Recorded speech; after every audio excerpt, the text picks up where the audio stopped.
let's see the hash table demo.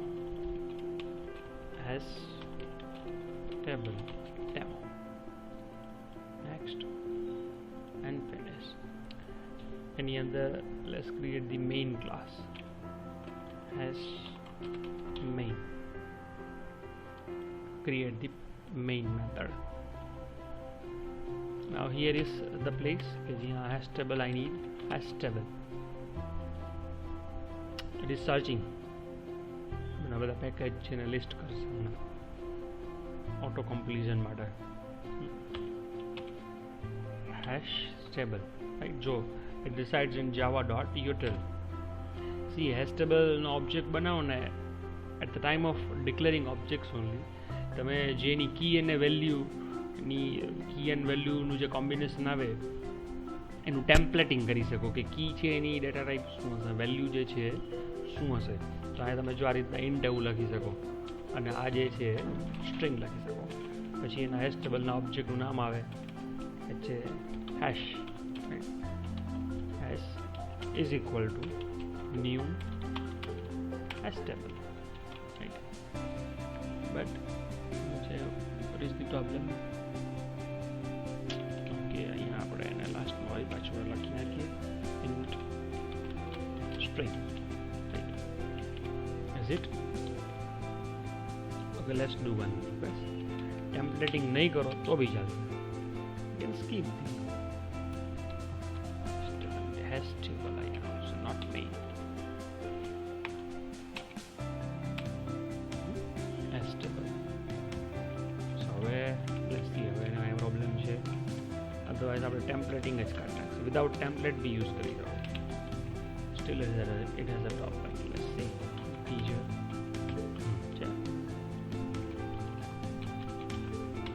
બીજા કેસમાં શું કે છે એની કી જે છે એ બી ઇન્ટીજર ક્લાસ હશે અને વેલ્યુ જે છે એ બી શું હશે સ્ટ્રિંગ ક્લાસ. બંને અલગ અલગ રાખી શકો. આ રીતે ન કરવું હોય તો તમે જો આવું બી બનાવી શકો. Let's create the in another way. આપણે આને મિનિમાઇઝ કરતા અહીંથી hash table. See we do not want to be type specific, right? આપણે અહીંથી રિમૂવ કરી દઈશું ડેટા ટાઈપ. મીન્સ કી અને વેલ્યુ આપણે રન ટાઈમ જે એડ કરશે એ લઈ લેશે, એ બી ચાલે.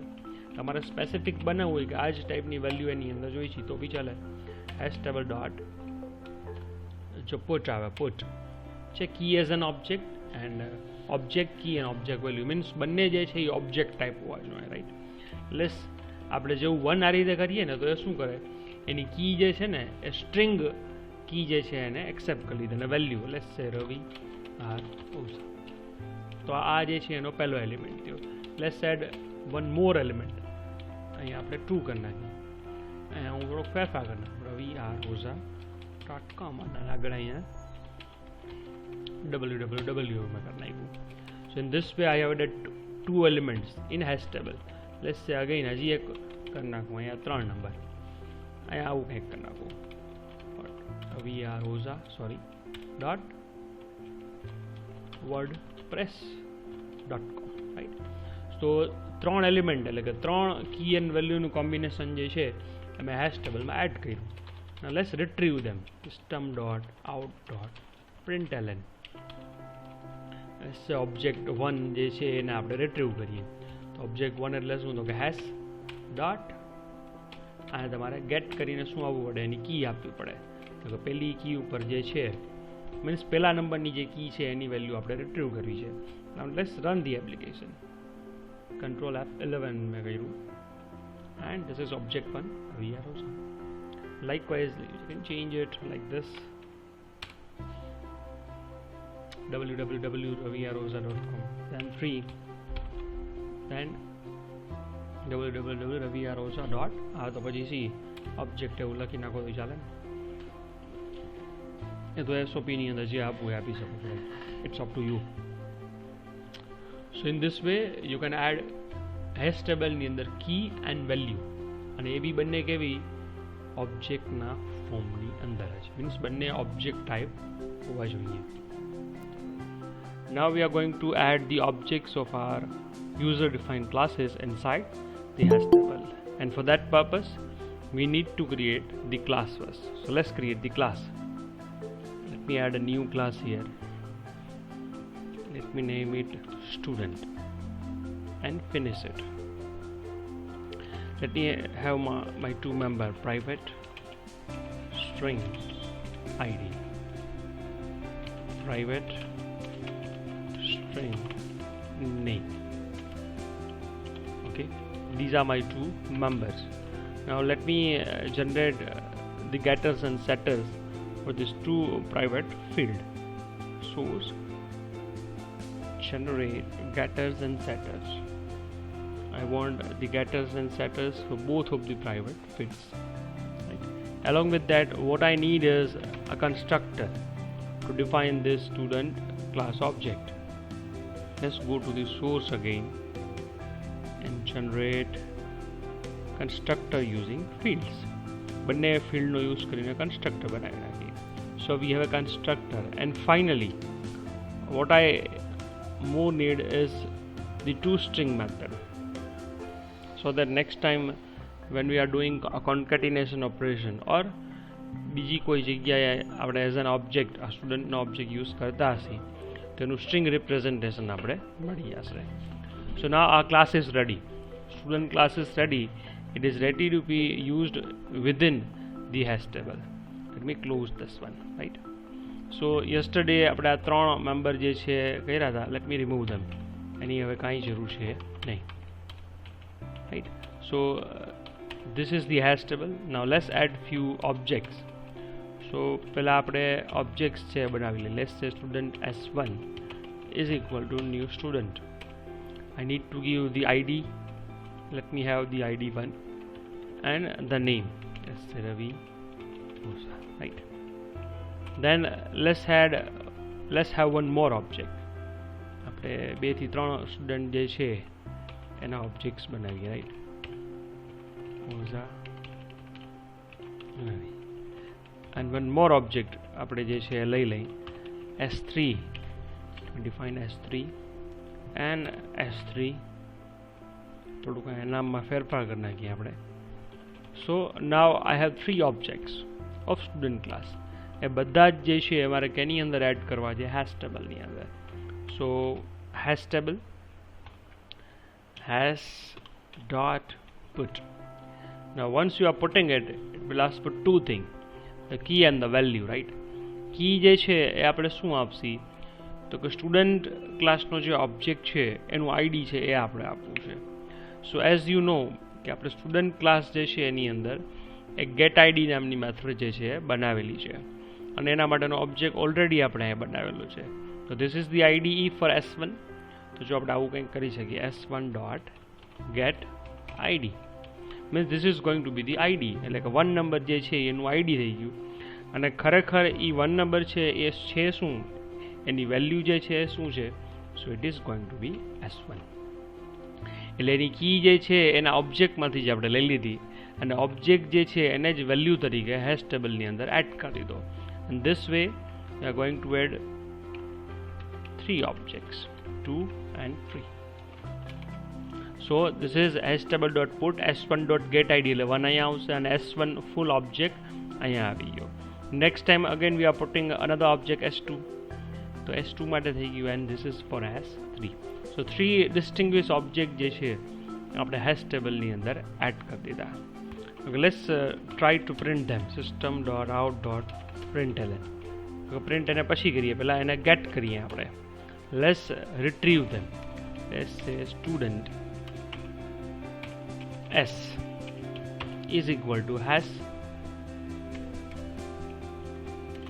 dot get. I need to pass the key, the valid key. કી જે છે એ પહેલાંની 1 હતી એટલે આપણે હું 1 જે છે પાસ કરું છું. સી અત્યારે હું 1 એને પાસ કરું છું, બટ પછી લેટર ઓનવર્ડ્સ આપણે એક્ઝેક્ટલી એનો જે ઓબ્જેક્ટ છે એમાંથી જ એની કી જે છે રિટ્રીવ કરતા શીખશી. What it says that you need to use the casting, right?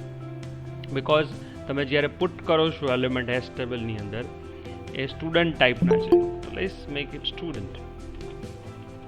એનું કાસ્ટિંગ થઈ ગયું. નાઉ દેર વોન્ટ બી એની એરર. તો પછી તમે અહીંયા જો આઈડી જે છે એ આ રીતે યુઝ કરી શકો. S dot get ID and અહીંયા આપણે નેમ લઈ લઈએ s dot get name. Now this is going to work, right? આપણે વેલિડ જે બી એની આઈડી અને નેમ જે છે એ આપણે અહીંયા પ્રિન્ટ કરશે. Now let's run and check this one.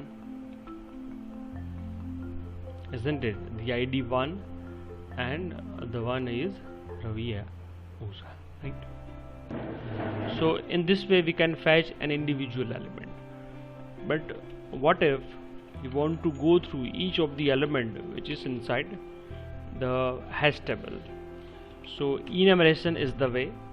Enumeration, let's name it enum. En is equal to hash dot get element नहीं, rather the elements only. See, elements is the method जो यानी return type છે enumeration છે. Returns an enumeration of the value in this hash table. Then use the enumeration method to return the object and fetch the elements sequentially. So elements I ले लियो, right? Then you can use loop while en dot has more elements, means if it has more elements then what to do, દરેક element જે છે એને આપણે read કરવાના છે. So let's read them. હવે એની અંદર જે બી ડેટા હશે it is in the form of student, right? તો એક જો અહીંયા સ્ટુડન્ટ એસ નામનું ઓબ્જેક્ટ લઉં છું. નાઉ એસ ઇઝ ઇક્વલ ટુ ઇનોમરેશનનું નામ છે en ડોટ નેક્સ્ટ એલિમેન્ટ. હવે en ડોટ નેક્સ્ટ એલિમેન્ટ છે એમાં આપણે પેલા ઉપર ક્રોસ ચેક કરવાનું કે આપણે જે ઓબ્જેક્ટ એડ કર્યા એ સ્ટુડન્ટ ટાઈપના હતા. તો અહીંથી જ્યારે ડેટા રિટર્ન થતો હશે, નેક્સ્ટ એલિમેન્ટ મીન્સ એનો કરંટ ઓબ્જેક્ટ છે રિટર્ન કરે, ત્યારે એને આપણે કાસ્ટિંગ કેનું આપવાનું હતું કે જે ટાઈપનો ઓબ્જેક્ટ લીધો હોય એ ટાઈપનું કાસ્ટિંગ આપી દેવાનું. સો નાઉ ઇટ્સ રેડી. હવે આ જે ઓપરેશન જે છે will be valid inside this one. અહીંયા આપણે જો એસ ડોટ શું કર્યું, ગેટ આઈડી, એટલે એનું આઈડી બી અહીંથી આવી જશે અને s dot get name. It is for 1, પછી 2, પછી 3, એમ જેટલા બી એલિમેન્ટ હશે એને 1 by 1 it is going to be printed. સેજ લાઈન આપણે અહીંયા ડ્રો કરી નાખી, ચાલો. So it will be separated, right? Let's run this. Each time જો શું થાય, en ડોટ હેઝ એલિમેન્ટ્સ કરશો એટલે આખું આપણા પાસે 3 ઓબ્જેક્ટ છે એનું ગ્રુપ en પાસે આવી ગયું. Then we have mentioned the loop en dot has more elements. Initially it will be there at the beginning of the enumeration, so it has elements, so it will go inside the loop.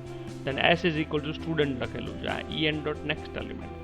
en dot next element શું કરે, current element છે એને return કરશે અને એનું જે internal pointer છે next એલિમેન્ટને પોઇન્ટ કરશે. તો કરંટ એલિમેન્ટ જે ફર્સ્ટ જે હતો ને s1 એ s એટલે કે અહીંયા જે 1 અને રવિ ઓઝા છે એ એસમાં આવી ગયું. Now once you have S which is retrieve from this hash element, પછી એની બધી જ પ્રોપર્ટીઝ એટલે કે જે આપણે સ્ટુડન્ટ ક્લાસમાં જે ગેટર્સ એન્ડ સેટર્સ યુઝ કરેલી છે એ બધું અહીંયા એપ્લિકેબલ છે. તો એસ ડોટ ગેટ આઈડી કર્યું, તેનું આઈડી જે હશે એ પ્રિન્ટ થશે, અને એસ ડોટ ગેટ નેમ કર્યું. સો ઇન ધીસ વે 1 2 3 4 5 પહેલાં અહીંયા આવશે, એક એલિમેન્ટ પૂરું થયું, પછી બીજો, પછી ત્રીજો, જેટલા બી એલિમેન્ટ હશે one by one it is going to be printed on screen. Now let's cross check them by running it. It is 3, it is 2 and it is 1, right? So jetla bhi ena elements se they are right here.